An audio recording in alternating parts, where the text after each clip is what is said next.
Ha ẹ̀yin èèyàn eléyìí tún lágbára o. Tí n bá sọ pé lágbára, eléyìí lágbára gidi gan ni. Ó wá yà mí lẹ́nu ibi tí wọ́n bá ọ̀rọ̀ Christianity tí wọ́n bá dé ní Nàìjíríà lọ́wọ́lọ́wọ́.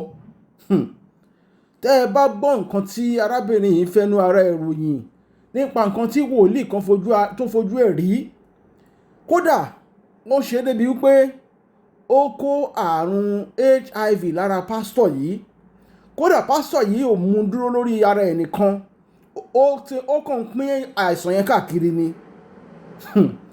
Ìyá obìnrin yìí, ipa tó kó nú ọ̀rọ̀ yìí, mo fẹ́ kẹ́ ẹ wá lọ gbọ́. Àwọn pásítọ̀ kan náà, ipa táwọn náà kó nú ọ̀rọ̀ yìí, gbogbo ẹ̀ lẹ máa gbọ́ lẹ́nu arábìnrin yìí. Kódà ẹni bá gbọ́ fọ́nrán yìí, tó gbọ́ fọ́nrán yìí tí ò sunkún, a jẹ́ pé irú ẹni bẹ́ẹ̀ ọkàn ẹ̀ le gidi gan ni. Torí nígbà tí mò ń gbọ́ báyìí, pàápàá bí ọkùnrin ṣe lára mi ń gbọ̀n pé kí ló dé, kí là ń bá ká, kí là ń wá káàkiri. Kí nìkan tá a fẹ́ jogún láyé yìí tó fi jẹ́ pé ẹ jẹ́ kí n dẹnu mọ́, ẹ wá lọ gbọ́ wíníwíní ọ̀rọ̀ lẹ́nu ẹni tí ọ̀rọ̀ ṣẹlẹ̀ sí. Ó lágbára. Ẹ kálẹ́ sà. Ẹ kálẹ́ ìyá mi. Yes sir. Ẹ má dárúkọ pásítọ̀ yẹn for now, ó yé yín, torí wípé ọwọ́ òfin la máa fi mú un. Bẹ́ẹ̀ ni, ọwọ́ òfin la máa fi mú un. Bẹ́ẹ̀ ni, ẹ má ti dárúkọ ẹ̀. Ṣùgbọ́n ẹ kàn lè sọ pé bóyá CNS ni o, bóyá sẹ̀lẹ̀ ni o, bóyá CAC ni o, bẹ́ẹ̀ ṣe pàdé, kí ló ṣẹlẹ̀, kí dẹ̀ ló ṣẹlẹ̀ lẹ́yìn ìgbà yẹn. Ẹ bá wa sọ̀rọ̀ pápápá. Nǹkan tó ṣẹlẹ̀ ni pé mo lọ church yẹn ní ẹnìkan invite mi sí program. Church yẹn jẹ́ CAC church, but CAC aládàáni ni, but wọ́n máa ń ṣèṣe bí àwọn kérúbù náà. Ṣé Èkó ló wà àbí Ìbàdàn? Èkó ló wà. Sáìdì bo l'Ékòó? Ní Ayọ̀bọ̀. Ayọ̀bọ̀ ló wà, CAC aládàáni, ṣùgbọ́n wọ́n máa ń ṣe bíi CNS tọ̀. Bẹ́ẹ̀ni, wọ́n máa ń ṣe bíi CNS, àwọn èèyàn máa ń gòkè níbẹ̀ tó máa ń wọṣọ white, wọṣọ garment ní ìgbà mi. Ok. Ó wá kùn pé mo ti kọ́kọ́ lọ sí program, wọ́n nìkan invite mi fún revival program wọn ní nǹkan bíi like 2016. So lọ invite mi sí program mi. So mo ṣáà wá lọ ní ọjọ́ yẹn ṣá, so mo ṣáà rí pásítọ̀ òun náà gbà yẹn. So èèyàn ó wá ṣáà sọ fún mi pé kí. Ẹ dúró, ẹ má bínú. Revival tán invite yín sí yẹn, kí ni nǹkan tẹ́yìn ń wojú Olúwa fún gangan gbà yẹn náà? Ìgbà yẹn nǹkan ò lọ déédéé fún mi, everything dàrú, kò sí kò lọ déédéé fọ́kọ mi náà. Báwo mo ṣe lè púpẹ̀, kò sí ìgbà yẹn mo máa ń sick gan, tẹ́ pé sickness yẹn le gan, tẹ́ pé tó bá bẹ̀rẹ̀ tí mi bá tí lo oxygen they cannot revive me. So tẹ́ pé wọ́n tún admit mi lọ sí General Hospital Ilé-Ifẹ̀. Àwọn doctor yẹn go carry different experiment on me and they could not see anything. Wọ́n rí nǹkan kan tó ń ṣe mí nígbà yẹn. So lẹ́ni ẹ wá invite mi sí revival program wọn pé kò sí nǹkan tí Ọlọ́run ò lè ṣe, pé kí n wá sí program revival wọn ní 2016. Ṣé gbogbo ìgbà tẹ́ máa ń lọ sí hospital yẹn, ṣé àwọn doctor sọ nǹkan tó ń ṣe yín gangan àbí wọ́n sọ? Wọ́n rí nǹkan, wọn sọ, wọn rẹ anything, wọn láwọn rí nǹkan kan, gbogbo test tí mo ṣe, gbogbo everything tí mo carry out, wọn rẹ anything. Ẹ máa sọ̀rọ̀ yín lọ. So mo ṣàfiwá lọ sí program yẹn ní 2016. Okay. So ó ṣàwá ní pé kí n wá rí pásítọ̀ yẹn, so mo ṣàwá ṣàlàyé fún pé. Ta lẹni tó invite yín, ẹ má bínú? Ibi tí mo ti ń ṣiṣẹ́, mo ń ṣiṣẹ́ teaching, mo ń teach ní school kan gbà yẹn, so ìkan lára àwọn tajọ́ ń teach ló invite mi sí program yẹn gbà yẹn. All right. So mo ṣàwá lọ lọ́jọ́ yẹn a close ní school náà ni mo á gbàbẹ̀ lọ so mo ṣe wá lọ síbẹ̀ mo ṣàwárí pásítọ̀ yẹn lọ́jọ́ yẹn ó ní kí n mú picture èmi àtọkọ mi wá pé torí nǹkan tó òun rí wípé òun rí pé èmi àtọkọ mi àwà compatible pé Ọlọ́run ò fọwọ́ sí ìgbéyàwó mi àti this and that pé bẹ́ẹ̀ pé ọkọ mi ti bímọ síta pé àfi tó bá lọ mú ọmọ yẹn wálé. ṣọkọ tí yín dẹ̀ sọ fún yín pé òun bímọ síta. ọkọ mi ò sọ fún mi pé òun bímọ síta tó yẹ pé ìgbà yẹn gan kí ni ẹ fẹ́ da marriage mi gan orí tó ṣe pé tí mo bẹ̀ sí ní accuse ọkọ mi pé kó lọ mú ọmọ tó bí síta wa ìyẹn ṣáà ń sọ fún mi pé òun ò bímọ síta pé òun ò lọ́mọ kankan síta pé kí ni. ẹ máa sọ̀rọ̀ lọ. ìgbà tó gbà wá yá so after that mo ṣáà mú picture ìrìn àtọkọ mi lọ ṣá àtìgbà yẹn mo ọkọ mi ò wá mi ṣáà lọ síbẹ̀ mọ́ because ìgbà tọkọ mi ti lè sọ fún mi pé òun ò bímọ síta pé mo ti gbọ́ pé ta ló ń sọ gbogbo ilé fún mi pé kò sí nǹkan tó jọ so mi wá lọ sí ibẹ̀ mọ́ so ìgbà tó wá di nǹkan bíi like 24 years later so mọ̀mísí mi wá ní àpé ó ní church kan tí àwọn rí o táwọn ń lọ o pé church yẹn dẹ̀ wá òkè tó ń gbàdúrà ní church yẹn gan kínní kan wọ́n ní ẹ̀rù pé mi ì lọ because mo ti rí oríṣiríṣi lọ́dọ̀ àwọn pastor gidi because sickness tí mo sì kì í ó jẹ́ kí n rí different thing ó jẹ́ rí àṣírí pastor gidi tó yẹ pẹ̀lú mi ìbáyìí tá bá dé ọ̀dẹ̀ bá tó bá ní ilé wa òkè ó gbàdúrà ó ṣe kínní kan tó bá tún gbé mi dé bẹ̀ báyìí oríṣiríṣi kan tó yẹ pé in fact things I cannot even téèyàn tẹ̀lé imagine pé èèyàn lè gbà lọ́wọ́ pastor òun ni so ó ti jẹ́ kí ọkàn mi gan pò ní church pé no I'm not going to church again pé there's nothing pé kínní pé kọ̀kọ̀ ní ṣe mí so wọ́n wá jẹ́ pé yí ẹ̀yẹn ṣá because mo ti kọ́kọ́ open shop ní 2018 mo bẹ̀rẹ̀ shop ní ta soft drink wholesale. Okay. So shop yẹn run down.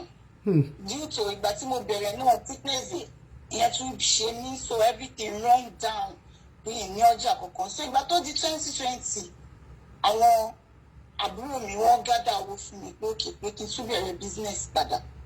So business yẹn mo á fẹ́ bẹ̀rẹ̀ ní mọ́mísí wọn náà pé kí n wá lọ ṣe prayer sí ní church o pé ṣé mo mọ̀ pé wọ́n ní kí n lọ ṣiṣẹ́ olúwa pé ní ibẹ̀ ṣiṣẹ́ kó má yẹ pé màá tún lọ bẹ̀rẹ̀ ṣọ́ọ̀bù yìí everything owó tó kó fún mi á tún run down ọkọ mi ò ṣáà lọ lọ́jọ́ ẹ̀ wọ́n ṣáà ní kí n má wọrí pé pásítọ̀ yìí wà òkè kìíní kan on getting there ó di pásítọ̀ tí mo ti lọ tó invite mi sí church ẹ̀ ńgbà yẹn òun ni mo ní church yìí lẹ̀ tún. eléyìí tó sọ fún yín pé ẹ̀yin àtọkọ yóò wà compatible. bẹ́ẹ̀ni ibẹ̀ náà tún ní okay. bẹ́ẹ̀ni òun ló wá pípé dámọ́ mi tún padà ń lọ pé nígbà tí máa débẹ̀ mo tó mọ̀ pé pé ọ̀dọ̀ pásítọ̀ yìí ni ẹ̀ tí pé mo ti wá bìbà irú pé kí n bẹ̀ wò ó kọ́ yẹ kí wọ́n ṣàní kí ṣàrí pásítọ̀ yẹn pé torí tí ṣọ́ọ̀bù yẹn bá rọ́ǹdà àwọn onígàsí mọ́ àwọn oníṣẹ́ mo ṣàlókè mo ṣáà lọ sí church yẹn lọ́jọ́ yẹn ìgbà tí mo dé church yẹn ẹlẹ́mìí wà lórí òkè so ẹlẹ́mìí tó ṣàwà lórí òkè the next thing tí máa bọ́n ṣẹ̀bẹ̀ sí ní ṣe àríyá the next thing tí máa mú mo ṣáà rí pé mo wọnú mi sí and that is all I know ìgbà tí máa padà tí èmi máa padà tí máa wà pàlàgbé mo rí pé ọ ní mo gòkè 7 days sí church yìí. ẹ gòkè 7 days. Network. àwọn church member wọn máa ń sọ pé hello. pé pásítọ̀ àwọn ti rí mẹ́sìn gan tẹ́lẹ̀. hello. ẹ gòkè 7 days. nígbà tẹ wá sọ̀kalẹ̀ ṣáwọn náà sọ yín kalẹ̀ àbí fúnra yín lẹ sọ̀kalẹ̀. àwọn náà lọ sọ mi kalẹ̀. àwọn náà sọ yín kalẹ̀. nígbà tí wọ́n wá sọ yín kalẹ̀ tán kí ló ṣẹlẹ̀. so mo ṣe wá sọ̀kalẹ̀ àwọn tó wà ní church wa ń sọ fún mi pé létà ló wá ń sọ fún mi pé pásítọ̀ àwọn ti give message yẹn tẹ́lẹ̀ pé wọ́n máa mú èmi wá sí church wọ́n máa gbé mi wá sí church pé màá gòkè sí ibẹ̀ ìpè ẹsẹ̀kẹsẹ̀ tí mo gòkè gan ló ti pè wọ́n wọ́n ní chọ́ọ̀chì pé ṣé wọ́n ti mú mi dé ṣé mo ti gòkè pé kíní máa lókè kò sí bọ́lẹ̀ so ni mo sì mọ́ àná pé ṣé mo rí pé pásítọ̀ gidi ni pásítọ̀ yìí pé ó náìsí pé ó ṣe kíní kan pé kíkú bẹ̀rẹ̀ iṣẹ́ ìránṣẹ́ mo ṣàní pé ẹ̀rọ mi ṣe pé mo ṣì kéré fíṣẹ́ ìránṣẹ́ tí mo mọ̀ tí mo fẹ́ pé kò fi mí sílẹ̀ so mo ṣàlọ́ lọ agídí mo lọ. ẹ dúró ìyá mi ẹ dúró ìyá mi ẹ dúró. Yes sir. ẹ lọ sí chọ́ọ̀chì pé kẹ́ẹ̀kan lọ rí wọn kẹ́ẹ̀dẹ̀ padà sílé gbogbo ìgbà yẹn ẹ ṣì wà nílé ọkọ o.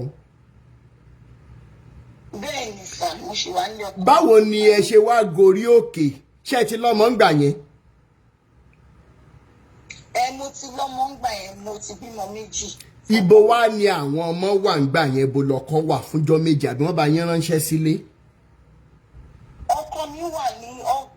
ọkọ mi wà ní bọ àwọn ọmọ mi láti ilẹ̀ due to sickness àti gbogbo nǹkan tí mo go through àwọn ọmọ mi ò dúró sọ́dọ̀ mi ọ̀dọ̀ àwọn parents mi làwọn ọmọ mi wà. okay so ọkọ nìkan ló wà nílé ṣé ọkọ yín wá wò yín ní church or not. bẹ́ẹ̀ ni ọkọ mi wá wò mí church ó wá. okay. tó ọjọ́ tí wọ́n sọ mi kalẹ̀ gan ọkọ mi wà ń bẹ̀. okay. so ìgbà tí mo ṣàwá sọ̀kalẹ̀ tí mo délé so mo bẹ̀rẹ̀ shop ó di pé kí n jókòó sí shop mi níta mi ní bèrè pé mi ní léyàn ìyáwájú mi pé mo fẹ́ ra pure water lásán kí ló ń ṣẹlẹ̀. ládùúrú òkè tẹ ẹ gùn kò tún sọ́jà náà. bẹ́ẹ̀ ni tó yẹ pé àwọn èèyàn máa kúrò lọ́dọ̀ mi máa lọ sí ṣọ́ọ̀bù bíi máìlì bíi street kejì sí ọ̀dọ̀ mi lọ ra nǹkan mo dé wà níwájú ọ̀dọ̀ wọn rò pé kí ló ń ṣẹlẹ̀ ìgbà tó yá mo lókè bóyá tọkọ mi bá ti ń ti iṣẹ́ bí kó máa gba ṣọ́ọ̀bù wa tọkọ mi máa ń gba ṣọ́ọ̀bù wa èmi á wá lọlé màá lọ dáná oúnjẹ alẹ́. so tó mi dídì ìrọ̀lẹ́ tọkọ mi máa wà ní ṣọ́ọ̀bù yẹn ọkọ mi máa ta tó yẹ pé in fact owó tó máa pọ̀ máa ń mọ̀ pé something is wrong somewhere so ìgbà tó yá èmi àtọkọ mi ṣàkóńpọ̀ ọkọ mi ní pé bóyá kí n lọ ṣiṣẹ́ ìrọ̀ṣẹ́ tó ṣe yìí pé kó má yẹ kó ń lo affect mi o pé kí ni o wọn á lókè èmi àtọkọ mi ṣàwògbéra àwa lọ sí church yẹn padà pé bí nǹkan báyìí ni ó ń ṣẹlẹ̀ ó wá ní àpèṣe bóun ti sọ fún wa tẹ́lẹ̀ pé kí n lọ ṣiṣẹ́ ìránṣẹ́ pé mò ń lo agídí pé kí ni pé kò dẹ́ ṣe ọ̀dọ́ nìkan náà mo ṣàtìgbó mẹ́rin pé òun pọ́nmọ̀ kan ti wá fún mi ní mẹ́sàgì káàkiri bẹ́ẹ̀ mo ní òótọ́ ni pé wọ́n ti fún ní mẹ́sàgì yẹn rí náà tẹ́lẹ̀ pé bọ̀ mo ń rò pé kí ni nǹkan tí mo fi iṣẹ́ ìránṣẹ́ kí mo fẹ́ fi ṣe pé I'm too young to do it pé mi lè ṣe.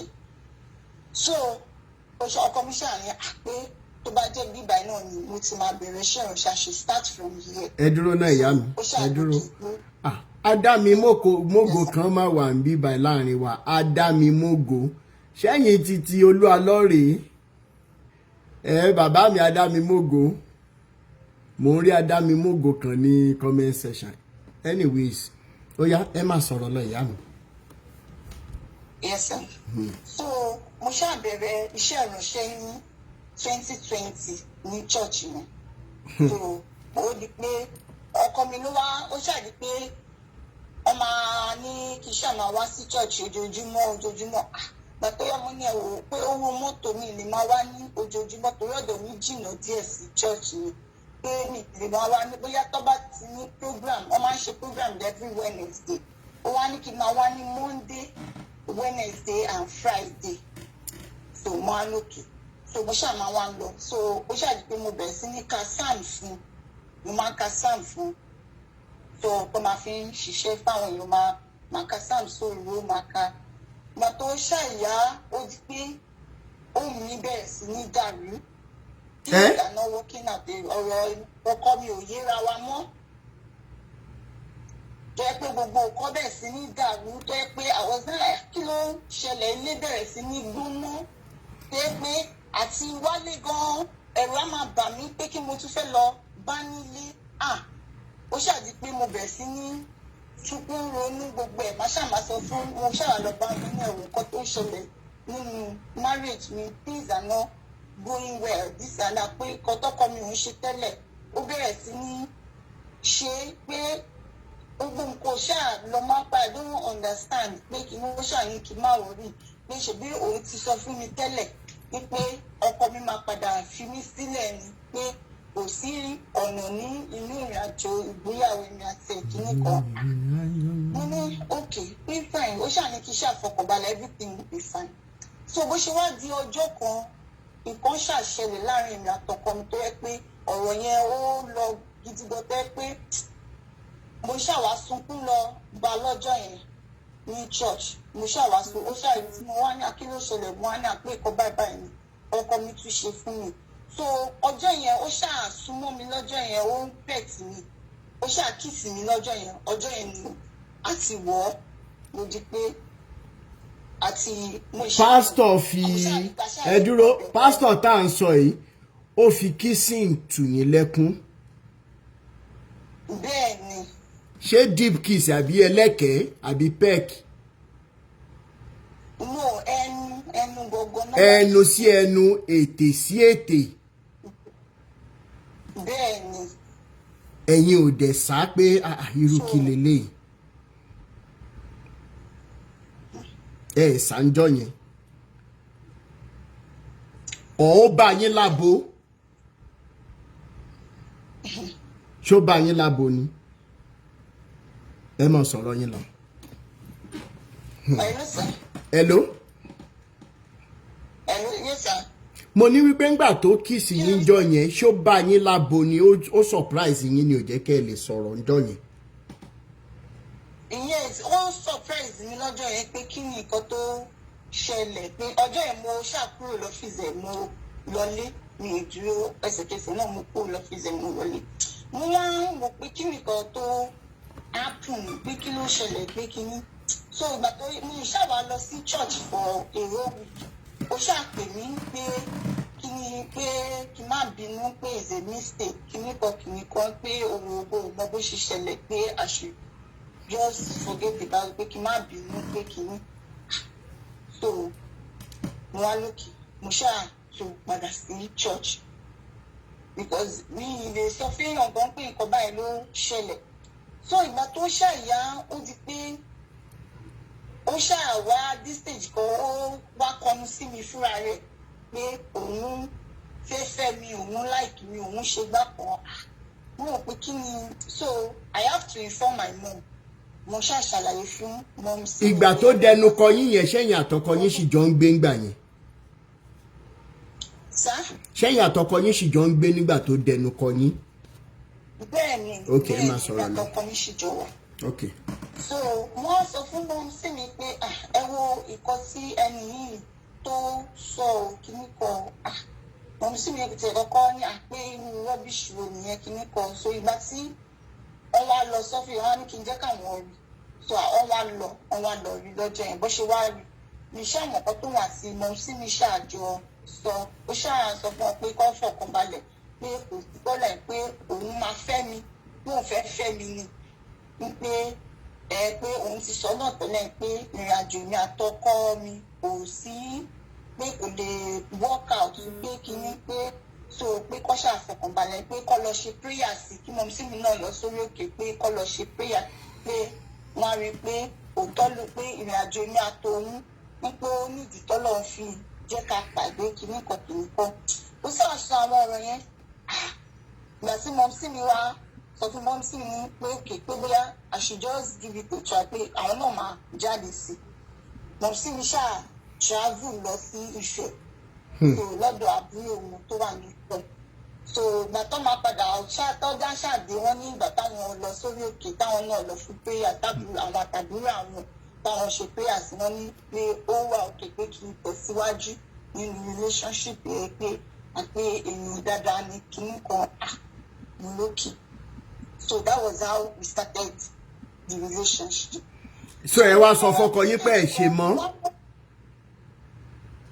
No, mi sọ fọ́kọ mi. So ìgbà tó wá dé stage kó wá sọ fún mi pé àpé kí n má gbọ́kọ́ mi jà o pé òun no èmi mo lọ bá mo ní àpé mi lè máa fẹ́ ọkùnrin méjì wípé ìzídà kí n fi ọkọ mi sílẹ̀ kó lọ gbalé fún mi kóun lọ gbalé fún mi síta pé because I don't want pé mi lè máa pé is not pé mi láìkẹ́ ó ṣàní àpé kí n má wọlé pé kí n má fi ọwọ́ ara mi kó ẹrù mi jáde kúrò ní ilé ọkọ o pé kí n jẹ́ kí ó kó ẹrù mi jáde fúnra rẹ̀ kó lé mi jáde fúnra rẹ̀ pé kí n má bàjá o kí n má ṣe òun lókè mi kò sí problem. Gbogbo ọkọ tó kọ mi ṣàṣe fún mi gbà mo ń faradà mo ń ṣe gbogbo ẹ̀. So ìgbà tó dé stage kan tún pè mí ó ní pé kí n jẹ́ kọ́kọ́ mi súnmọ́ mi kí ní kò mú. ẹ dúró mo fẹ́ béèrè kankan ẹ dúró. Nígbà tó sọ fún yín pé kẹ́ ẹ má fi ọkọ yín sílẹ̀ pé kẹ́ ọkọ yín kó fọwọ́ rẹ̀ sọ pé òun ò ṣe mọ́. Tẹ́ ẹ bá wà nílé ọkọ yín súnmọ́ yín. Tẹ́ ẹ bá dẹ̀ wà ní church máa yí súnmọ́ yín.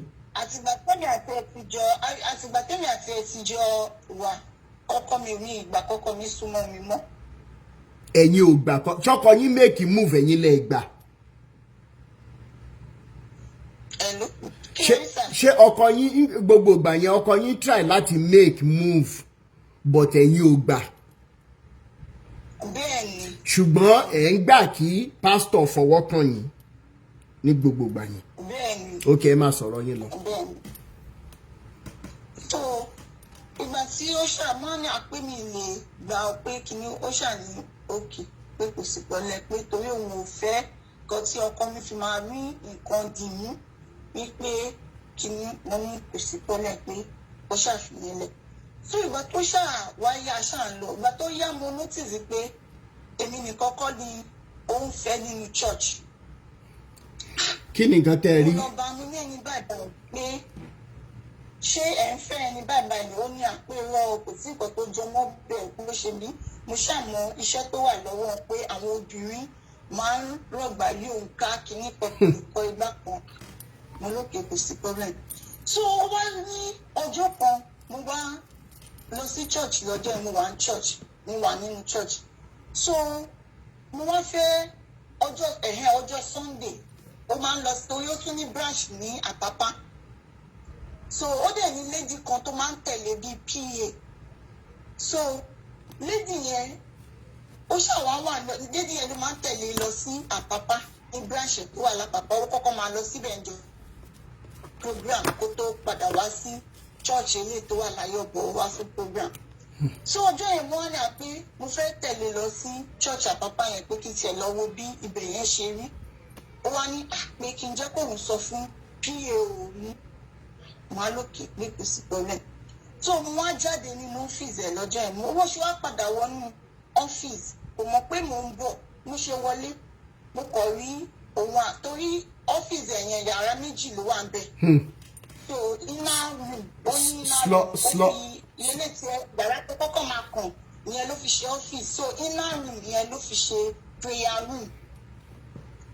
So bí mo ṣe wá wọnú prayer room yẹn pé kí n lọ béèrè lọ́wọ́ ẹ̀ pé ṣé ó ti sọ fún pa wọ́n á rí ní tó nínú bedroom pẹ̀lú lady tó pè ní pa yẹn ìyẹn wẹ̀ ní bedroom. So ó wá wà ní bedroom bí mo ṣe wá wọlé ó jáde láti inú bedroom wá ní pé kí ló ń ṣẹlẹ̀ ní ibi báyìí pé kí ni gbogbo ilé pé ó wá ní òun lọ béèrè lọ́wọ́ ẹ̀ bóyá kí n tẹ̀lé àwọn lọ sábà bàbá múlẹ̀ lọ béèrè lọ́wọ́ ẹ̀ pé èèyàn wẹ̀ ní bedroom wọnú bedroom lọ́ba ẹlẹ́lẹ̀ béèrè lọ́wọ́ ẹ̀ for what? Ó wá ní pé she's just like a sister to her she's this pé kódà gan ó máa ń undress ní ojú òun pé àwọn ti jọ di family pé àbúrò ló jẹ́ sóun kìíní kan lọ́jọ́ ẹ̀ mo wá bínú lọlé lọ́jọ́ ẹ̀ mo kúrò ní church mi lọlé so mi ṣàwá sọ anything so ìgbà tó ṣàwá yá ó wá pé àbúrò mi tó jẹ́ last born àtàjọ lọ sí church mi so bó ṣe wá pa àbúrò mi nìyẹn kò rí mi mo pa fóònù mi kò rí mi bá sọ̀rọ̀ kò ṣe so ó ṣe wá pa àbúrò mi jọ Monday ọjọ́ kejì pé kó mú un wá sí ilé ọ̀dọ̀ mi o pé nǹkan bá ìṣẹ̀lẹ̀ pé kìíní so pé èmi ń bínú so pé mo pa fóònù mi òun ò rí mi bá sọ̀rọ̀ wípé kìíní so àbúrò mi ṣàwámu wá ní àárọ̀. Ok, òun ò mọ lé yín gbogbo ìgbà yẹn. No, kò mọ lé ok, all right. gbogbo ìgbà yẹn. So àbúrò mi ṣàwámu wá sílé ọ̀dọ̀ mi mo kàn rí àwọn méjèèjì láàárọ̀ ọjọ́ ìmọ̀lá kí ló ṣẹlẹ̀ so ó ṣáà bẹ̀rẹ̀ sí ní bẹ̀bẹ̀ tó ń dọ̀bálẹ̀ tó ń bẹ̀bẹ̀ pé kì í ṣàgbọ́ pé kò rí bẹ́ẹ̀ pé kinní kan pé àbúrò ló jẹ́ sóun pé kódà bó máa ń múra lójú òun gan lòun tún máa ń kọ́ṣọ̀nà òun máa ń ṣe kinní kan lókè kò sí pẹ̀lẹ́. So ìgbà tó ṣàyà mo padà sí church mo ṣàbẹ̀ sí ní lọ church padà. So ó kàn di unfortunately ọ̀rọ̀ kan wá ń ṣẹlẹ̀ ó dẹ̀ pé ó ní gẹ̀yẹn náà ó ń fẹ́ gẹ̀yẹn náà bọ̀ inú ọmọ pé ó fẹ́ gẹ̀yẹn gbà yẹn. So gẹ̀yẹn wá ń fi ọ̀rọ̀ wá èmi lẹ́nu wò nínú church pé pé òun tiẹ̀ ó máa ń sọ pé pé àwọn oríṣiríṣi èèyàn ló máa ń sọ pé pásítọ̀ ń fẹ́ pé àwọn èèyàn ní church kìíní kan àwọn á ní èmi ò mọ̀ yẹn o pé kìíní. So mi mọ bọ́rọ̀ yẹn ṣàṣe di kìíní tó ṣàdí pé mo kàn déédéé rí pé ó change sí mi kò bá mi sọ̀rọ̀ kò fẹ́ rí mi mo hàn pa kí ló ń ṣẹlẹ̀ mo ṣàbẹ̀ lọ kí ló dé kí ló ń ṣẹlẹ̀ kí ni mo ṣe ṣé mo ṣe é ni mo ṣe kìíní ni ó ní kò sí kankan pé kìíní. So ó wá dé táìmù yẹn mo wá gòkè sí church yẹn ní táìmù yẹn around that period. So gbogbo ìgbà tí mo wà ní orí òkè yẹn in fact wọ́n ròyìn kan tí ojú mi rí débi pé mo bẹ̀rẹ̀ sí ní wúkọ́ tí mo pọ̀ ẹ̀jẹ̀ lẹ́nu lórí òkè pé gbogbo nǹkan tí ó yẹ kí n ṣe nínú ẹ̀mí wọn pé kò jẹ́ kí n ṣe kò gbà pé kíní. So gbà tí máa sọ̀kalẹ̀ ní after ẹ dúró náà orí òkè tẹ wà yẹn ṣe bí Jésù lẹ máa ń lọ rí ń bẹ pẹ̀lú àwọn ẹ̀mí mímọ́ pẹ̀lú àwọn áńgẹ́lì ṣé wọn ò lè ṣe ìwòsàn fún yín lórí òkè ni. ó lágbára. mo ń gbọ́ yín. So mo wá ìgbà tí mo wá sọ̀kalẹ̀ lórí òkè yẹn mo ṣáà land sí hospital mo ṣe wà lọ hospital mo ní tún lọ bá wọn pé wọn sọ fún pé kọ́ báyìí báyìí ṣẹlẹ̀ kí ní kọ̀ọ̀kan tí ẹ̀ dáhùn kódà kò wá wù mí kò ṣẹ́ nìkan kí nǹkan tí ó ń ṣẹlẹ̀ kí ló dé létà mo ṣàwà gbọ́ tán sọ pé lédì yẹn ló sọ fún pé èmi sọ pé òun kó obìnrin òun ṣe kíní kan mo ní èmi tébùlì náà tẹ́tijọ́ sọ pé ó kó obìnrin pé kíní pé àbọ̀rò pé bóyá mo ti sọ àṣírí tó wà láàrin òun àti woman pa yẹn fún lédì yìí pé kí ló ń ṣẹlẹ̀. So ìgbà tó ṣàyà ó gbogbo wọn mi mọ bó ṣe kó ọ̀rọ̀ sí wọn lórí because there is the time that tó bá ti ń bẹ́ èèyàn kan jà ó máa make sure pé gbogbo àwọn other member of the church yẹn wọ́n kẹ̀yìn sẹ́ni yẹn wọ́n bẹ́ èèyàn jà. So gbogbo wọn jà bẹ̀rẹ̀ sí ní dìtẹ̀ mọ́ mi wọ́n kẹ̀yìn sí mi wọ́n ṣe kò sẹ́yìn tó wọ́n rò pé kí ni gbogbo eléyìí ní ìṣàsọ̀rọ̀. So by that time mo dẹ̀ jẹ́ nǹkan tó yẹ pé mo máa ń lọ sórí òkè mo máa ń lọ ṣe prayer dáadáa so mo máa ń lọ sórí òkè rí mi so mo lọ ṣe prayer bẹ́ẹ̀ so wọ́n ṣàfún mi message lórí òkè pé kí n má kúrò ní church yẹn o wípé Ọlọ́run fẹ́ lò mí fi tú àwọn àṣírí kan ní inú church yẹn pé mi gbọ́dọ̀ kúrò pé kò sí bó ṣe lè gbógun tì mí tó pé kí n má kúrò o kódà wọ́n tún fún mi iṣẹ́ pé kí n lọ máa gbálẹ̀ church kí n máa nu ọ́tà fún 7 Sundays mo lókè kò sí wàhálà mo ṣàbẹ̀ sí ní lọ mo bẹ̀rẹ̀ sí ní lọ tí máa wá dípé mi lọ ní àárín ọ̀sẹ̀ mo wá lọ́jọ́ Sunday nìkan tí bá ti dé church ìjọ Sunday máa clean máa gbálẹ̀ máa ṣe everything gbogbo ọ̀ṣà máa fi mí ṣe ìyẹ̀yẹ́ wọ́n máa ṣe gbogbo mo ṣáà máa ní. ìṣòro ìgbà tó yá tó di nǹkan bíi around 2022 mo ṣàṣe padà wá ní ẹ̀ tó wá ń bẹ̀bẹ̀ ó ṣàbẹ̀rẹ̀ sí ní bẹ̀ mí ó ní pé kí n má bínú òun létàrọ̀ lòún ṣàwárí àrídájú ọ̀rọ̀ yẹn pé irọ́ ni gbogbo nǹkan tí lédi yẹn sọ fún òun kíní kan pé òun rò pé bóyá mo tú àṣírí nǹkan tí mo rí mo sọ fún lédi yẹn ni pé ṣé mo mọ̀ pé inú lédi yẹn ò gbó ní church kíní kan mo ní báwo ẹ máa sọ irú nǹkan bẹ́ẹ̀ ẹ bó ṣe tó bá ṣe wá báyìí tó sọ pé nǹkan báyìí at least you hear from me first pé òkè kí ni nǹkan tó ń ṣẹlẹ̀ pé o ò gbẹ́ ní tìlẹ̀ nínú and you just take action like that pé kò sí bọ́lẹ̀ pé kí ni ó ṣàbẹ̀ sí ní bẹ́ẹ̀ ìgbà tó yá mo ní pé nǹkan tó ṣẹlẹ̀ ni pé mi ì lè believe ẹ mọ́ pé kò sí nǹkan tó lè sọ tí mo lè believe ẹ mọ́ pé kí ni so ó ṣàwà ní òkè pé kí n jẹ́ ká jáde gbà máa ráyè sọ̀rọ̀ dáadáa aṣáájáde ní ọjọ́ yẹn so bó ṣàṣẹ ní pé ṣé òun pé kí n jẹ́ kí amúlẹ̀ pé we should go into vote pé kí n lè bìlíìfù pé òótọ́ nìkan tí òun sọ ọjọ́ yẹn orí ọjọ́ yẹn àṣà we had the covenant we had the blood covenant. báwo lẹ ṣe blood covenant yẹn. ó gé ọwọ́ ẹ̀ pẹ̀lú blade àti ọwọ́ tèmi náà pẹ̀lú blade. lẹ wá mú ẹ̀jẹ̀. ó fi ẹ̀jẹ̀ yẹn kọ́ wọn. ẹ ló sàn. lẹ bá mú ẹ̀jẹ̀ lọ. bẹ́ẹ̀ ni so àṣàwà la ẹ̀jẹ̀ yẹn wá ní pé ṣé mo rí bọ̀ wọ́n pé pé kò sí kankan láàrin òun àti obìnrin kankan pé òun ní kankan pọ̀ pé òun ò dẹ̀ wá láti tàn mí kinní kan. ṣé gbogbo ìgbà tá à ń sọ yìí ẹ̀yin àtọkọ yín ti fira yín lẹ̀. èmi àtọkọ mi ṣì wà. ẹ má sọ̀rọ̀ lọ.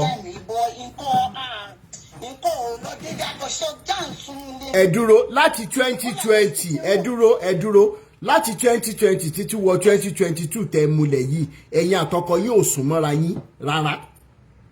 bẹ́ẹ̀ ni a sún mọ́ra rárá. ẹ sure for 2 years nínú ilé kan náà. bẹ́ẹ̀ ni sà a sún mọ́ra. ẹ jẹ́ kọ́kọ́ yín súnmọ́ yín rárá. kí ni ìdí ẹ̀ tẹ́yìn ò gbà kọ́kọ́ yín súnmọ́ yín.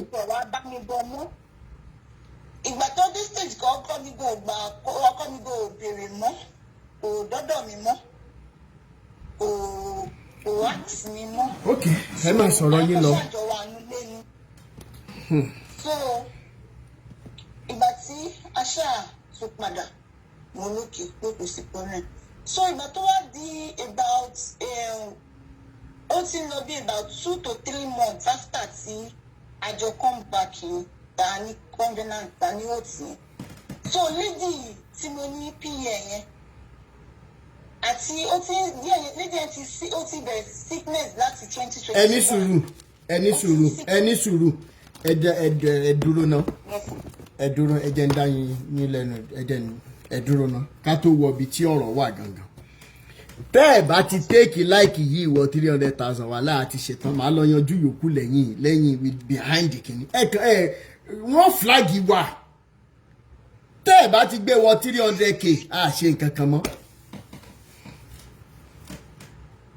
a sọ nǹkan kan mọ́ bẹ́ẹ̀ ni ẹ wá dúró àwa tá a wà bí báyìí 600 and something má ṣe o sister Boni ṣé bí kákan mọ power tap bá ṣe ń gbọ́ ni no ọlásílẹ̀ àná ẹ mọ̀ ṣe bẹ́ẹ̀ ṣe rí nígbà tẹ́ bá ń gbọ́ eléyìí nìkan tára yín bù máa sọ jẹ́ ẹ ti mọ nǹkan tí tèmi ti gbọ́ jẹ́ ẹ ti mọ tí mo gbọ́ lóríṣiríṣi àwọn nǹkan míì jẹ́ ẹ ti mọ tí mo ti gbọ́ ó yẹ kẹ́tì mi ti di so ẹ̀yin míì tí n bá pàdé lọ́jọ́ iwájú tẹ́ wà wájú mi tẹ́ ẹ̀ sọ̀rọ̀ tí mo ń ṣe báyìí ẹ má bú mi o ẹ má bú mi o mo ti gbọ́ nǹkan ẹ power tap 300 là ń lọ kí ló dé nígbà tí ìṣe pé bóyá béèrè gift kẹ̀kàn bọ́n power tap lásán ló tún dogun ó ga o.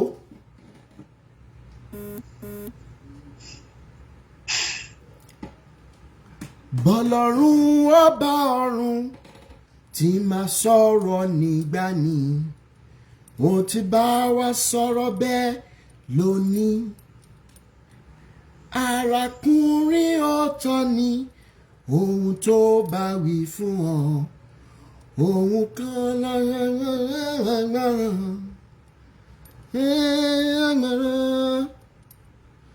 ṣàgbọ́ràn etí nífẹ̀ẹ́ rẹ̀ ohun tó bá wí fún ọ ohun kan ni kí o ṣe. ohun tó bá wí fún ọ ohun ni o ṣe. ṣàgbọ́ràn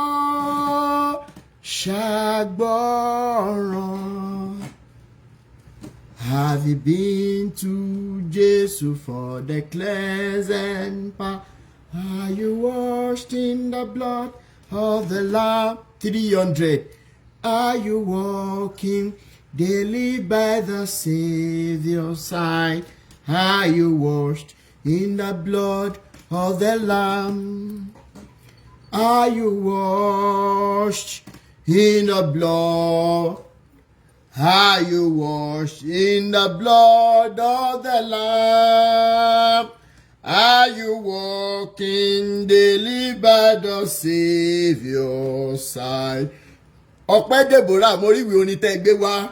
Are you washed in the blood of the Lamb? Borúkọ Jésù tí dùn tó. Ògo ni fún orúkọ rẹ̀. Da da da da. We listen, we don't judge. I love that statement. Ọlọ́run ò ní jẹ́ ká bára wa nípò tó jẹ́ wípé tí wọ́n bá ní ká fi ní ara wa sẹ́nu á fi sẹ́nu.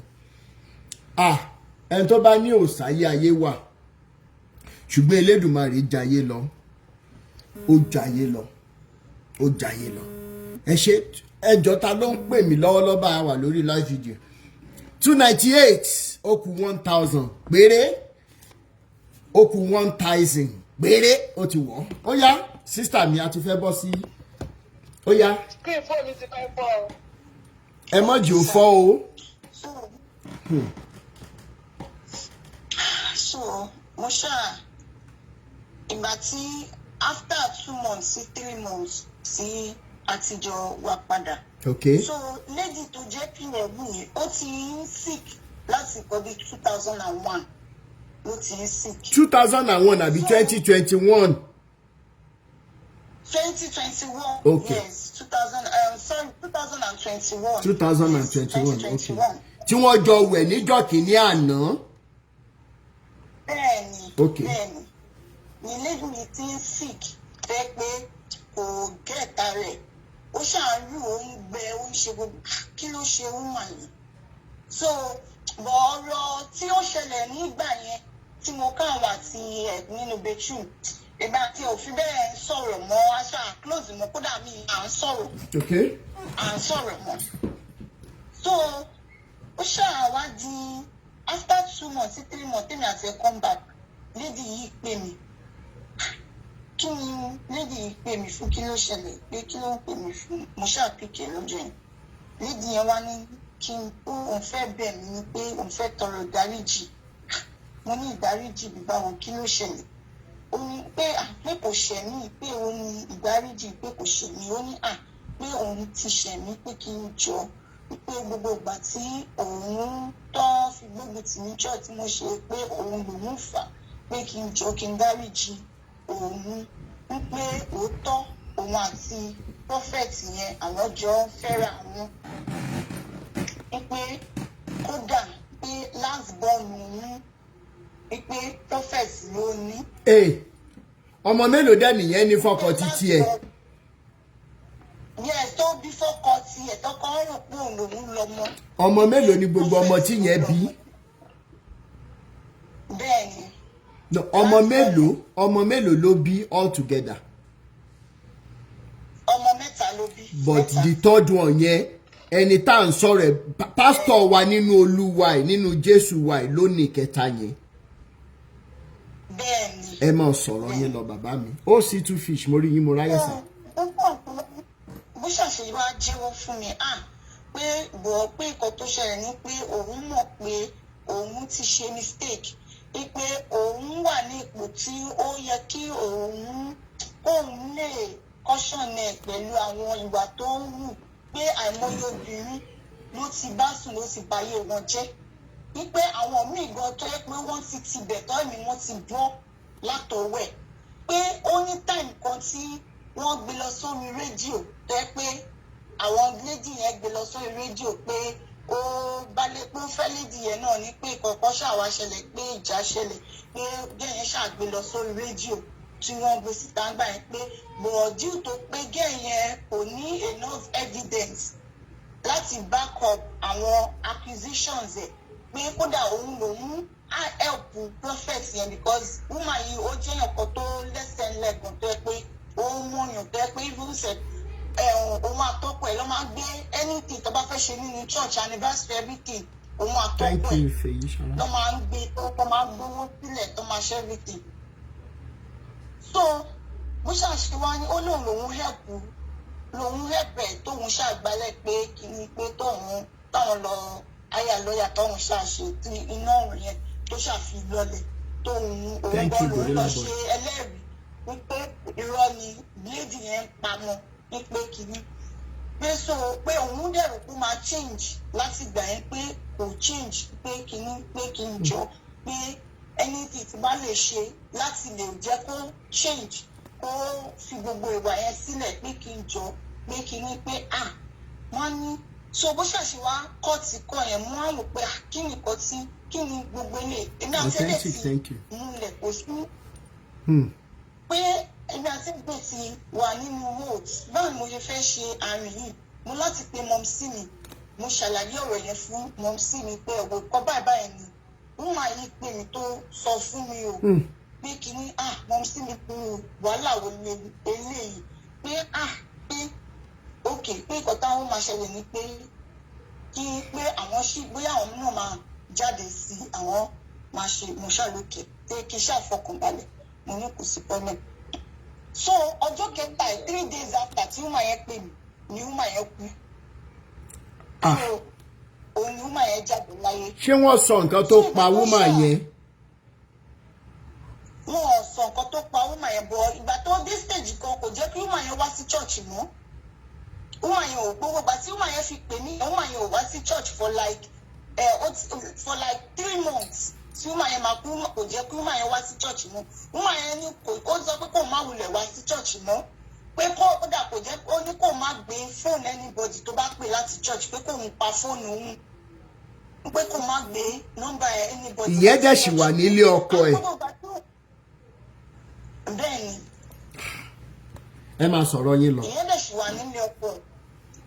So ẹ jẹ́ bá wa share prógrámù yìí ẹ jọ̀ọ́ ẹ ṣàánú àwọn èèyàn ẹ bá wa share ẹ máa sọ̀rọ̀ yín lọ. ìgbà tí wọ́n yẹn ṣàwá torí ìgbà tó yá mo ṣàgbọ́ pé wọ́n yẹn. network woman yẹn ṣe kí ni. Hello sir. Hello a ti ń gbọ́. Hello sir. Hello. ṣé ń gbọ́ mi sir. a ti ń gbọ́ yín so woman yẹn wá kú kí ló wá ṣẹlẹ̀. Okay. So woman yẹn ṣá máa pọ ẹ̀jẹ̀ lẹ́nu so mọ́ mọ̀ pé kí ló ṣẹlẹ̀ títí tó máa yọ̀ ṣàfihàn sí.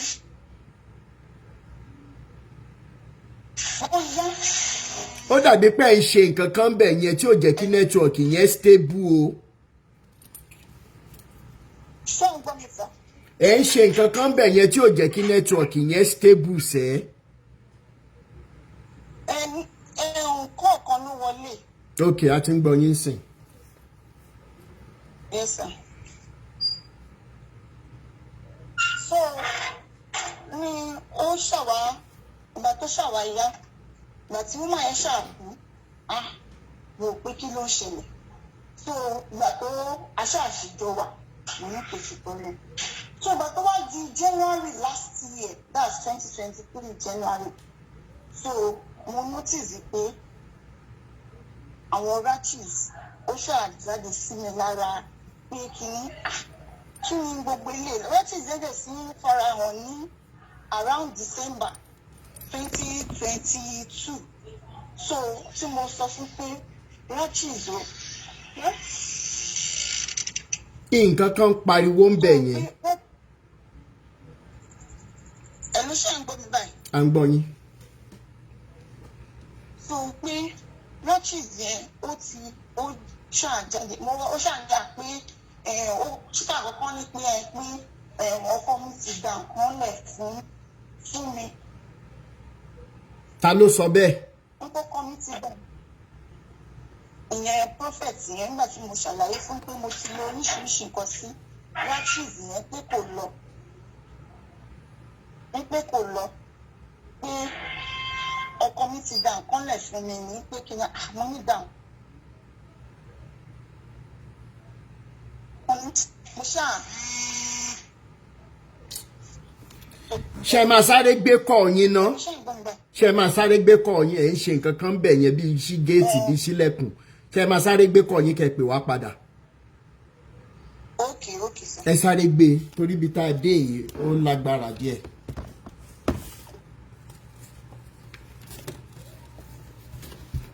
I hope we have as many pastors in the house today.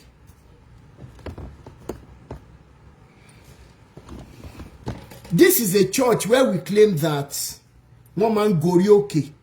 We listen, we don't judge. No, we don't judge. I can only, don't forget, it is Holy Spirit. Le ló ń gbé yín lọ sórí òkè fúnjọ́ méje. Meanwhile,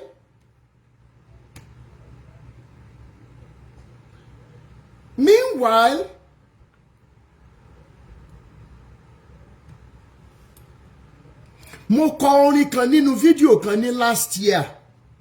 Mo kàn dẹ̀ fi ṣe yẹ̀yẹ́ ni bọ́n ṣe gbé wá ń jọ́nà lọ́mọ ṣe. Ọ̀pọ̀ nínú yín lẹ rí orin yẹn lórí Facebook. Ọwọ́ Olúwa ń bẹ lórí ayé mi o. Ó ń gbé ni fò. Ó ń gbé ni sáré. Ọwọ́ Olúwa ń bẹ lórí ayé mi. Ó ń gbé ni fò. Ó ń gbé ni sáré o. Ṣé rántí? Mo wá ṣe yẹ̀yẹ́ wípé ṣé ìwọ náà bá wọn kọ́ tí o ti fẹ́ jẹ́ kí kẹ̀kẹ́ náà gbé ẹ lọ sọ́run bí Elijah. Everything that we have heard for the past few years, who could have believed that those occurrences will be synonymous to the body of Christ and the name of Jesus? Tẹ̀dẹ̀ máa pera yín fún oríṣiríṣi crusade, meetings, services. Kò yọ ẹ̀yin olórin ẹ̀mí sílẹ̀ o. Because tẹ́ ẹ bá máa sọ̀rọ̀ lọ sọ̀rọ̀ bọ̀, ẹ máa ní wípé ẹ̀mí Ọlọ́run ẹ̀kan wà ní kọ̀rọ̀ yàrá yín ní tọ́ílẹ̀tì kan, ẹ̀mí Ọlọ́run wá gbé orin fún yín. Ẹ̀mí Ọlọ́run ni ò sọ fún yín wípé ibi tẹ́ ẹ ń lọ yìí, ibi tó yẹ kẹ́ ẹ ti pariwo ní. What filth? Irú ìdọ̀tí wo ló wà bíbẹ̀? Ẹ máa bára yín sùn tán. Pastor Adetu ní òun gun ẹ má ti jẹ mi ti fẹ́ sọ̀rọ̀. Ọwọ́ Olúwa ń bẹ lórí ayé mi o. Ọ̀tọ̀ ni nọ́mbà tí mo lọ pè. Ó ń gbé ni fò. Ó ń gbé ni sáré o. Ọwọ́ Olúwa ń bẹ. Hello? Hello?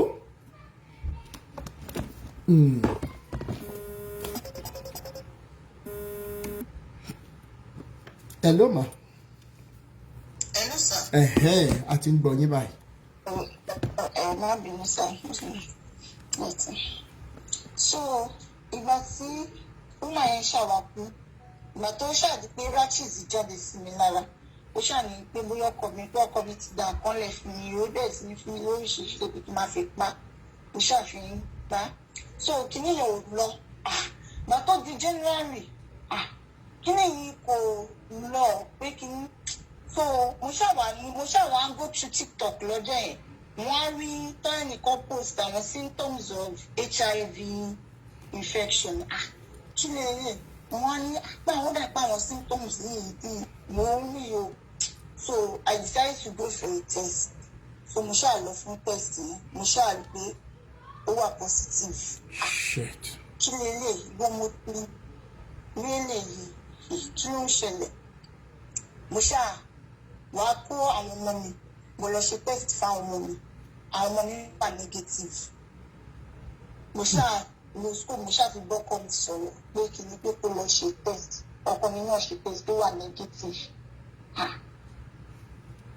mo lókè ló dà pé ọ̀rọ̀ tí ń lójú bọ̀ mo ṣáà wá lọ sí mo pe mọ́mísì mi pé nǹkan báyìí ni mo ṣe pé test báyìí mo nǹkan báyìí ló ṣe. Sister Mary ẹ sáré delete emoji yìí mo understand bẹ́ẹ̀ ṣe ń feel mo ti sọ fún wa láti lẹ̀ pé ọ̀rọ̀ tó wà pathetic bẹ́ẹ̀ bá mi delete crying emoji yìí ẹ jọ̀ọ́ ẹ bá mi delete ẹ má bínú ẹ má sọ̀rọ̀ lọ. tó mo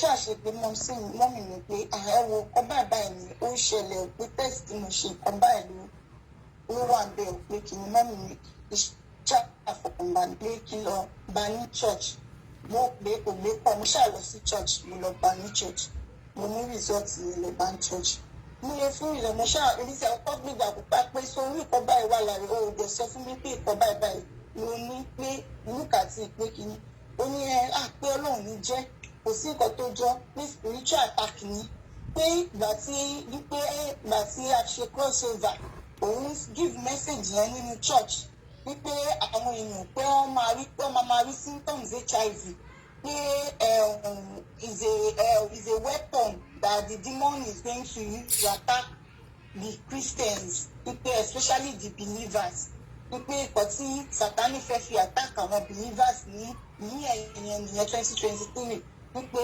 òun ti sọ mọ́ wọn pé spiritual attack ni kò sí nǹkan tó jọ kíní kan mo ní spiritual attack kì ó ṣáà fún mi ní bí kíní yẹn dàbí àgbo báyìí ó fún mi lọ́jọ́ yẹn pé kí n máa bọ̀ pé kí n mú mo ṣáà mú kíní yẹn ìgbà tí mo mú kíní yẹn mi ìjẹ́ tara mi mọ́ tó ó ní kí n máa lọlé wípé torí kíní yẹn ó máa jẹ́ kí n purge ó máa affect mi ó máa jẹ́ n purge mo ṣàdé lọ́jọ́ yìí mo purge gan-an pé kíní ó ní àpò ń ṣiṣẹ́ ní pé spiritual attack ni ìgbà tó yá mi ọkọ mi ò ṣáà balẹ̀ mọ́mọ́ láti pe àbúrò mọ́mísí mi tó wà ní Ifẹ̀ tó mọ̀ sí relationship àyà méjèèjì ló pè yẹn pé àìwo nǹkan báyìí ni ó ń ṣẹlẹ̀ sí mi o this is what I'm seeing ọ̀rọ̀ yìí kò yé mi mọ́ ọ̀yẹ́ ṣàní kí n fọkàn balẹ̀ pé anything tó bá ṣàti fún mi kí n lò ó wípé ó lè jẹ́ Sátánì náà ní kíní kan mú lókè so ìgbà tó ṣàyà mo ní mo fẹ́ rí kó lọ ṣe test pé mo fẹ́ rí test result ẹ̀ pé kí n tó lè believe pé spiritual attack ni pé kóun náà lọ ṣe test because òye mi wá ṣí sí ti woman tó pè mí nígbà yẹn kó tó kú pé nǹkan báyìí mà ló ṣẹlẹ̀ sí woman tí woman yìí ń gbẹ tó ṣe gbẹ tí woman fi kú pé the same thing náà dẹ̀ ni pé kò dẹ̀ jẹ́ kí woman yẹn lọ sí church sí hospital ó ní kó má lọ sí hospital pé kó má lọ gbàdẹ́rẹ́ kó má gba oògùn lọ́wọ́ dókítà o pé spiritual attack ní o kìíní kan o mo ní is it not happen to me and at that moment ìyàwó ẹ̀ náà ti wà lórí ìdùbúlẹ̀ àìsàn jẹ́ pé ìyàwó ẹ̀ náà ti bẹ̀rẹ̀ sí. gbogbo ìgbà tẹ́jọ́ ń fẹ́ra yìí ó níyàwó lé. bẹ́ẹ̀ ni ó níyàwó gan lè dá ìyàwó ẹ̀ mọ̀ nínú church tẹ bá ṣe ẹ̀wọ̀ church lè mọ̀ pé ìyàwó ẹ̀ ni because choir ni ìyàwó ẹ̀ wà so òun fi tẹ̀lé mọ ìyàwó ẹ̀ àfi tó bá tẹ bá fojú sílẹ̀ dáadáa ní church lẹ tó lè mọ̀ pé ìyàwó ẹ̀ ni. ẹ dúró ná ẹ dẹ̀ sọ pé ẹ̀mí máa ń sọ̀kalẹ̀ máa ń lọ sórí òkè jọ́ méje ní church. mo lókè ìyàwó ẹ̀ náà tí wọ́n ó ti ń sick tó yẹ pé ó di ìfọ̀lẹ́gbẹ́kù fọ̀ládìde ó ń gbẹ ó ṣe is this not what is happening to this woman? Àtọ́ bí sèé mo rí pé almost everybody in church wọ́n ti bẹ̀rẹ̀ sí ní rashes yẹn ní gbogbo ara. Ó ṣàǹsọ fún mi pé kí n fọkàn balẹ̀ pé ṣé mo rí ìyá alágbájá rashes yẹn wà lára ẹ̀ ṣé mo rí tàmẹ̀dò rashes yẹn wà lára òun ti sọ pé nǹkan tí Sátánì fẹ́ fi attack àwọn èèyàn nìyẹn kíní kan mo lókè pé bọ̀ kémi tó lè bìlíìfù kó lọ ṣe test kò ṣàfẹ́ ṣe test ó ṣàn yí mi. so ìgbà tó ṣàyà ó ṣàbẹ̀ sí ní fún mi mọ́ sí mi ṣàní kí ṣàgbàgbà nǹkan tó bá fún mi pé kí n máa lò. so ó wá fún mi ní ìkan lọ́jọ́ yẹn mo ṣe wá lo kí ní ọjọ́ kejì tí mo lò ó di pé mo bẹ̀ sí ní po ẹ̀jẹ̀ lẹ́nu ẹ̀jẹ̀ bẹ́ẹ̀ sì ní jáde nínú mi mo bẹ̀ sí ní bleed etí mi mo bẹ̀ sí ẹ̀jẹ̀ bẹ́ẹ̀ sí ní bó ṣe bẹ̀ sí ní bleed létí kí lélẹ̀ mo lọ tọ́lẹ̀ mo yàgbẹ́ ẹ̀jẹ̀ what is this mo sáré pé mọ́ mi pé ẹ̀wọ̀ kọ́ báyìí ti ń ṣẹlẹ̀ sí mi o nǹkan tó fún mi tí mo lò nǹkan báyìí ló ń ṣẹlẹ̀ o mọ́ mi ò ṣáà believe because I don't know bóyá ó ti ra wọ́n yẹn ni because gbogbo gbà yẹn mo sí mi gan wọn take it serious wọ́n ṣàní kí n lọ fọkàn balẹ̀ pé wàhálà mi ti pọ̀ jù kíní kan mo tó yá mo gbéra kúrò ní mo wá sọ́dọ̀ ọmọ sí mo wá fi ọmọ mi pé ẹwọ etí mi ẹwọ ẹ̀jẹ̀ ẹwọ mú mi pé lókà wọ́n ti mo ń ṣèṣà ní kí n fọkàn balẹ̀ kò sí kankan wípé àwọn ti pè é àwọn ti béèrè lọ́wọ́ ẹ̀ bó sọ pé nǹkan tóun fún mi ó ń ṣiṣẹ́ ni bó máa flush ẹ̀jẹ̀ yẹn jáde. ẹ dúró ná ìyá mi ẹ dúró ná àní ẹ dúró ná. tí mi ìwà òkè mọ́ tí mi dẹ́ta ara mi mọ́ ó ní bàbá kan tí mo sì mọ̀ ń gbà ẹ̀ bàbá yẹn babaláwo ni bàbá yẹn oníṣègùn ni so mo ṣàwà lọ sí ọ̀dọ̀ bàbá yẹn mo ṣàwà lọ bá bàbá yẹn pé o dáàdi ìkọ́ báyìí ló ń ṣẹlẹ̀ sí mi o pé mo ṣàṣàlàyé bí gbogbo ọ̀rọ̀ ṣe jẹ́ fún bàbá yẹn wá ní wípé poison nìkan tí ó fún mi wípé ó fẹ́ pa mí nì pé kí àṣírí má bàa tú pé nǹkan tó ṣẹlẹ̀ ni pé àwọn máa invite bàbá yẹn ṣàní kí n pè kó wá rí àwọn mo ṣàpè lọ́jọ́ ìpè pé ó ní bàbá mi kan ò pé ó fẹ́ rí o pé ó fẹ́ bá sọ̀rọ̀ pé kìíní ó ṣàwá sí ọ̀dọ̀ bàbá yẹn lọ́jọ́ yẹn bàbá yẹn ṣáà invite àwọn mọ̀pọ̀ ó invite mọ̀pọ̀ ó invite àwọn bàbá méjì kan náà pé tó bá ti dé pé kó lè jẹ́ ẹlẹ́rìí lójú ẹ̀ tí ó gba tí ó ṣàdé tó invite ó ṣáà wá ní bàbá yẹn ṣáà wá sọ fún pé àwọn níyàn àwọn lẹ́sẹ̀ ńlẹ̀ gan pé kìíní làwọn pé kódà gbogbo sọ́ńgọ̀ tàkùsẹ́ńtì òun àwọn kìíní kan bàbá yẹn ṣàhalẹ̀ mọ́ bó ṣàṣe bẹ̀rẹ̀ sí ní jẹ́wọ́ nìyẹn pé kó má tún un láṣìírí òótọ́ òun wà HIV positive tóótọ́ pé ẹ̀rù ń bà wọn fẹ́ sọ fẹ́mi òun ni pé òun ò fẹ́ káyà mi sókè òun ni kìíní kan wípé òótọ́ lòun ni pé kó má jẹ́ kí church òun dàrú kó má jẹ́ kí church òun ṣe kìíní because mo ní fídíò yẹn gan lọ́wọ́ torí bàbá yẹn fídíò everything. ṣé ẹ ṣì ní lọ́wọ́ báyìí. so onírun kan báyìí tí mo dẹ̀ ń béèrè lọ́wọ́ ẹ̀ láti jẹ́ pé oní kò sí kan tó jọ́ kìíní kan so bàbá yẹn ṣàwá lókè nǹkan tó ń ṣe pé kí ló fẹ́ ṣe fún mi báyìí nìsín ó wá ní òun máa treat bàbá yẹn ní treat kí ni pé ṣé treatment tó fún mi àgbo tó fún mi láti fi pa mí tí mo pẹ̀jẹ̀ lẹ́nu iṣẹ́ ló ṣífẹ́ kọ́ńtínú pé ìkànnì pé kí ló ṣànílò pé òun máa pé kí òun máa take care mi òun máa pé kí n lọ sí hospital so that wọ́n lè treat mi pé màá lè máa gba oògùn màá máa ṣe pé kíní pé ni bàbá yẹn wá lókè gbé náà tó ti ṣẹlẹ̀ báyìí pé kí ló fẹ́ ṣe báyìí wá ní òun máa fẹ́ mi kò sí problem pé òun á fẹ́ mi wá ṣe ni bàbá yẹn wá lókè pé nǹkan tó ṣẹlẹ̀ ni pé sórí gbogbo ojú àwọn tó ti sọ pé nǹkan tó ṣẹlẹ̀ pé ó máa ń dàbí pé ó déwájú ń dẹjọ́ pé ká lọ sí ọ̀dọ̀ lọ́ọ̀yà òun wọ́n àyẹn ṣáà introduce wá sí lọ́ọ̀yà pé ká lọ sọ́dọ̀ lọ́ọ̀yà òun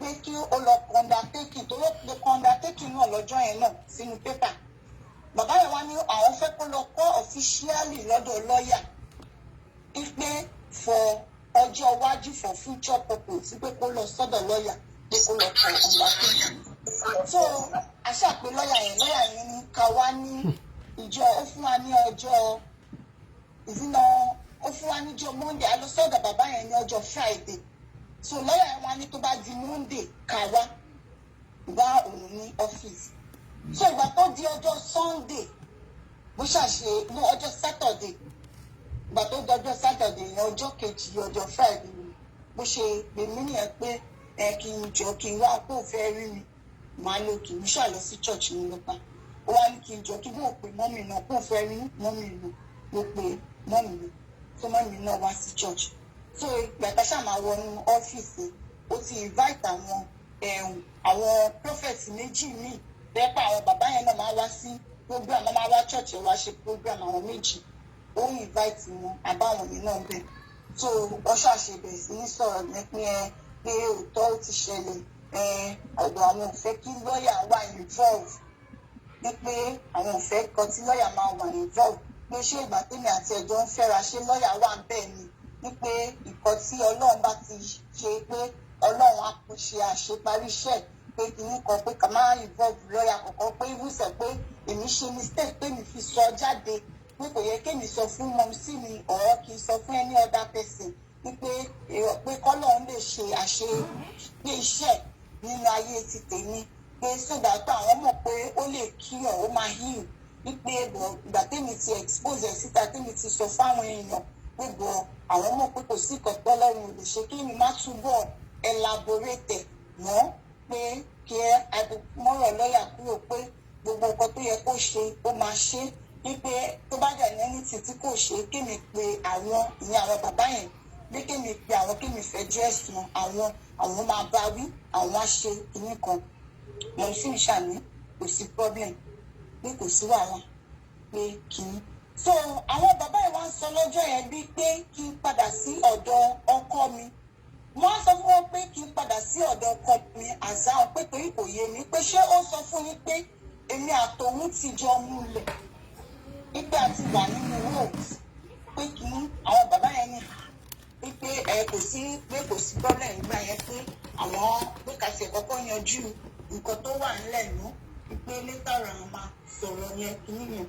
So ìgbà tí mo ṣàwà délé lọ́jọ́ yẹn ọkàn mi ò gbá mọ́ ara mi ò gbé mọ́ so mo láti pe ọkọ mi mo kún ọkọ mi pé nǹkan báyìí ni ó ṣẹlẹ̀ pé nǹkan báyìí ni ó ti ń ṣẹlẹ̀ báyìí nísìn pé ìní ọkọ mi ní òun ti mọ̀ from day one pé gbà tóun jáde nípa òun jáde ní about 2 weeks ago ó tó yí pé mo sọ̀rọ̀ yẹn fún pé nǹkan tó sọ fóun níbẹ̀ ni pé pásítọ̀ yẹn ti lo nǹkan fún mi ó ti dè mí mọ́lẹ̀ pé kò sí nǹkan tí wọ́n lè ṣe pé ìfàyàn pé ibi tí ọ̀rọ̀ yẹn gan ti dé pé ó ti lọ jìnnà gan lórí mi pé kí pé òun mọ̀ pé ọwọ́ ẹ̀ ni gbogbo nǹkan tó ń ṣẹlẹ̀ nínú ilé ṣe dàrú bẹ́bí tó ṣe dàrú wípé kí so ọkọ ṣàní kí ṣàfọkànbalẹ̀ pé everything máa wà okay so ìgbà tí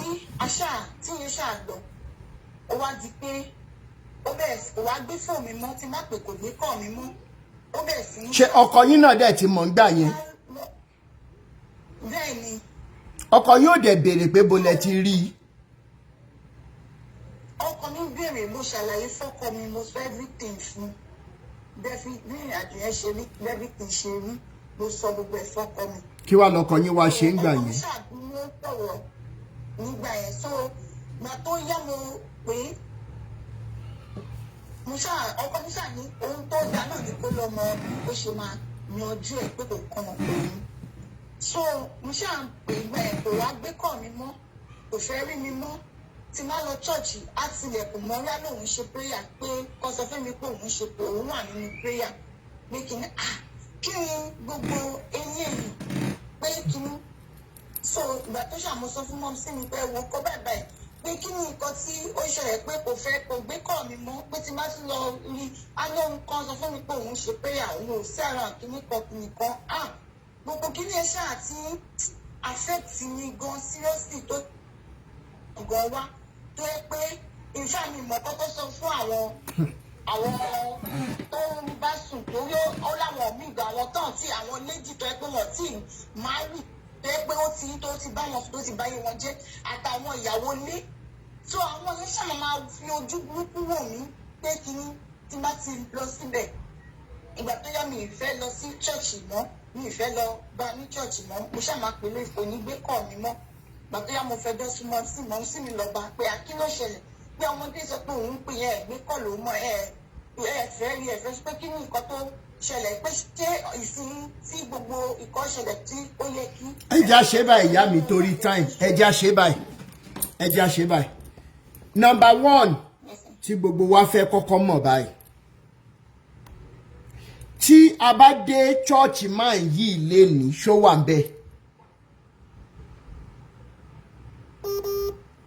ìwọ nẹ́tíwọ̀kì má ṣe báyìí. hello ṣe ń gbọ́. hello. ṣé tá a bá dé chọ́ọ̀chì máa yẹn lé ní báyìí ṣáà máa bá ń bẹ̀. bẹ́ẹ̀ ni ó wà bẹ́ẹ̀ ó dà àwọn èèyàn wà bẹ́ẹ̀ wọ́n sì ń ṣètò nǹkan bẹ́ẹ̀ níbẹ̀. all right ìyẹn ti kọ́kọ́ yanjú. ẹ̀yin ọmọ Nàìjíríà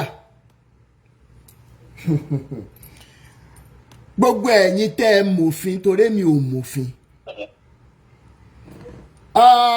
ẹ jọ̀ọ́ gbogbo ẹ̀yin tí ẹ wà lẹ́kọ̀ọ́ torí kò lè ọ̀rọ̀ ìwà ti ṣẹlẹ̀ àbí.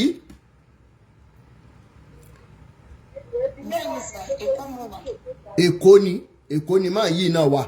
ok ẹ jọ̀ọ́ ṣé a lè ríran lọ́wọ́ àwọn ọlọ́pàá nínú ilé ká tiẹ̀ kọ́kọ́ bẹ̀rẹ̀ láti bẹ̀. báwo ni arákùnrin mo jẹ́ gbọ́ wípé ọ̀rọ̀ yẹn di tọlọ́pàá ń gbà kan. ẹ jọ̀ọ́ ẹ sáré bá mi summarize ọ̀rọ̀ ọlọ́pàá kí ló dé tí wọ́n fi arákùnrin sílẹ̀.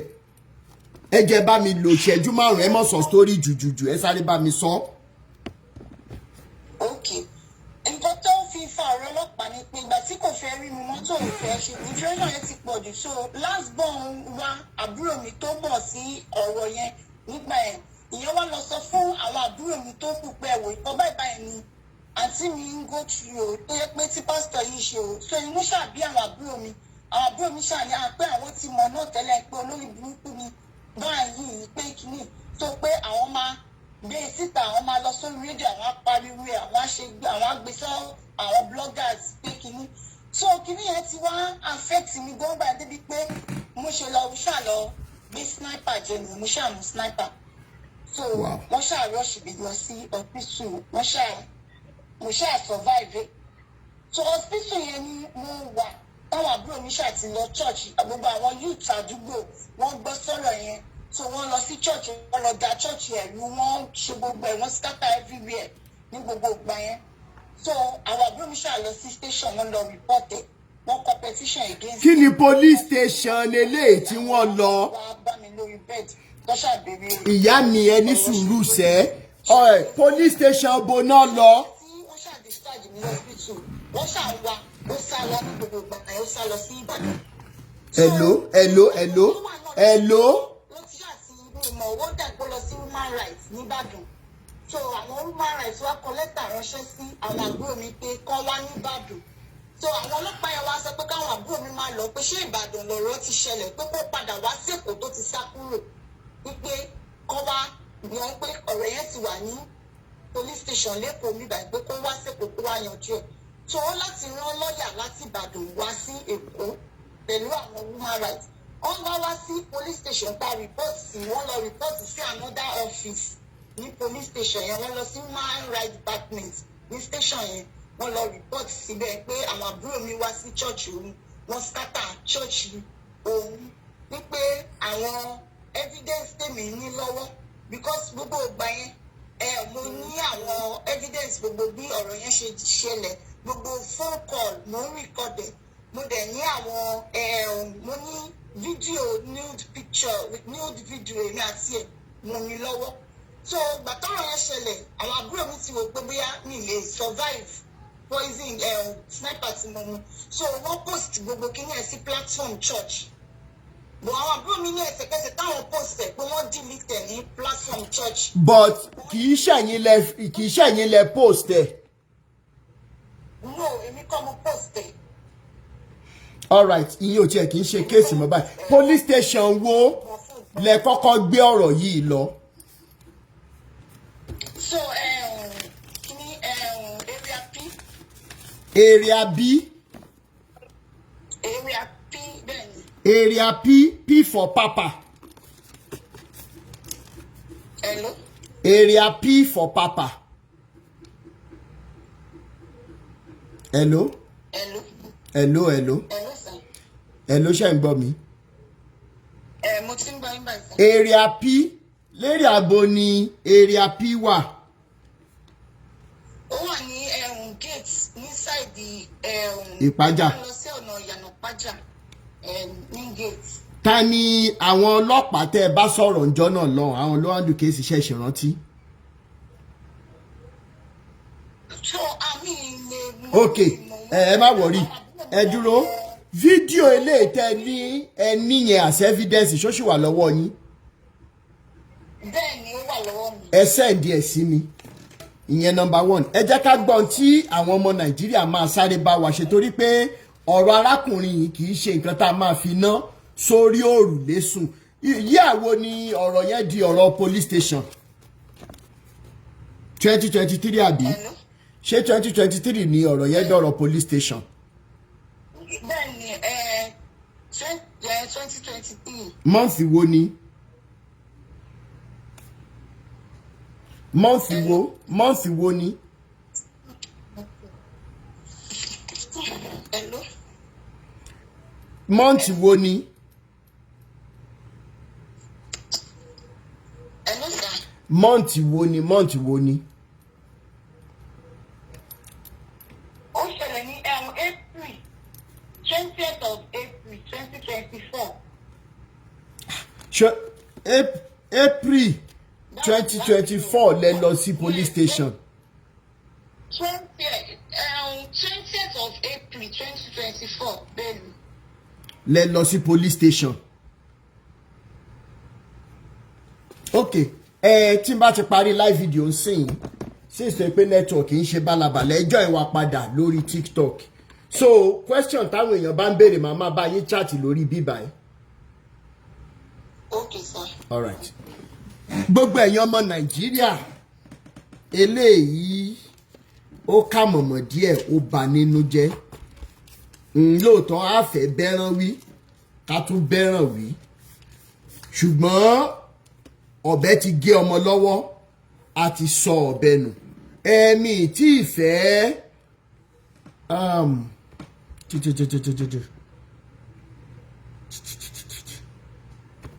mo bọ̀ náà please.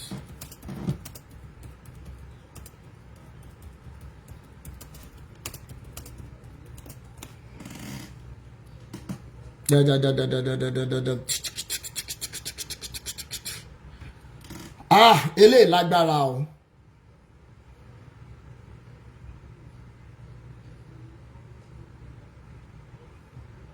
Ó lágbára.